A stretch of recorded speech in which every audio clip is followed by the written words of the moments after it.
Rice సోదరులకు నమస్కారం అండి. ఈరోజు మనం చర్చించుకోబోతున్న విషయం వచ్చేసి నారుమడి సంరక్షణ అండి. ఇంతకుముందుకు మన రైతే రాజు ఛానల్లో మన నారుమడి కలుపు, పురుగులు మరియు తెగుళ్ళ గురించి ఇంతకుముందు వీడియోలో మనం యూట్యూబ్ ఛానల్లో తెలుసుకోవడం జరిగింది. అనగానే నాటు పెట్టిన తర్వాతనే వచ్చేటువంటి ముఖ్యమైన సమస్య ఉల్లికోడు అనగా గొట్టాలు మరియు మొగిపురుగు, కాండం తొలుచు పురుగు లాంటి నాటు పెట్టిన 30 రోజుల్లోపు వచ్చే సమస్యలండి. ఈ సమస్యల గురించి మనం ఈ వీడియోలో చర్చించుకుందాం.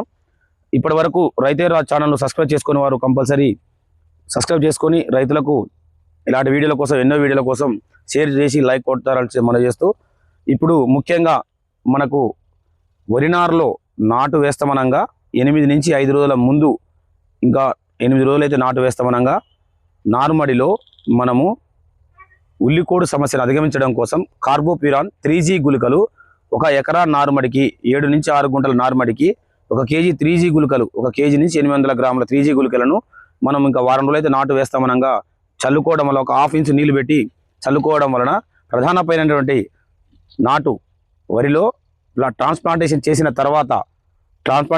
తర్వాత వచ్చేటువంటి ఉల్లికోడు అనగా గొట్టాలను మనము అధిగమించే అవకాశం ఉంటుందండి. తదుపరిగా మన ప్రధాన పైరులో వచ్చేటువంటి ముఖ్యమైన సమస్య కాండం తొలుచు పురుగు, ఆకుచుట్ట పురుగు అండి.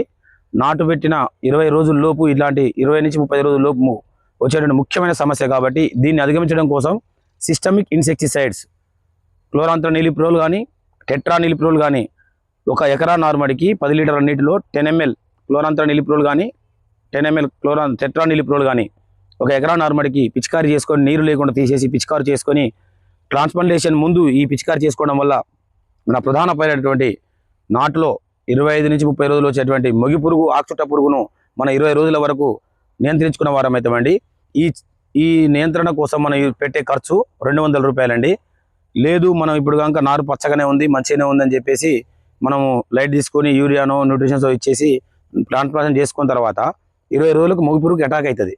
అటాక్ అయిన తర్వాత మనకు స్ప్రే చేయాలంటే వచ్చేటువంటి ఖర్చు 1500 నుంచి 2000 రూపాయల ఖర్చు వస్తుంది. కాబట్టి ఈ ఉల్లికోడుకు, మొగిపురుగు, ఆకుచుట్ట పురుగుకు అదే ప్రధాన పైరులో మనము ఉల్లికోడు వస్తుందని చెప్పేసి గుళికల కోసం కానీ, మందు కోసం కానీ ట్రాన్స్ప్లాంటేషన్ చేసిన తర్వాత వెళితే 1 ఎకరాకు 1000 నుంచి 1500 రూపాయల ఖర్చు వచ్చే అవకాశం ఉంటుంది.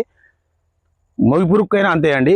దాన్ని గ్రహించి మనకు ఇప్పుడున్నటువంటి ఫర్టిలైజర్ ఖర్చు అధికంగా రైతు మెడల పైన పడుతుంది. కాబట్టి దాన్ని గ్రహించి ఈ మొగిపురుగుకు, ఉల్లికోడు అనగా గొట్టాలకు సంరక్షణ చర్యలు పాటించి రైతులు తదుపరిగా నాటు వేసిన తర్వాత వచ్చేటువంటి ఈ ఉల్లికోడు మరియు గొట్టాలను, అదేవిధంగా కాండం తొలుచు పురుగు, ఆకుచుట్టు పురుగులను కంట్రోల్ చేసుకొని రైతులు అధిక దిగుబడి పొంది ఖర్చును తగ్గించుకుంటారని మనవి చేస్తూ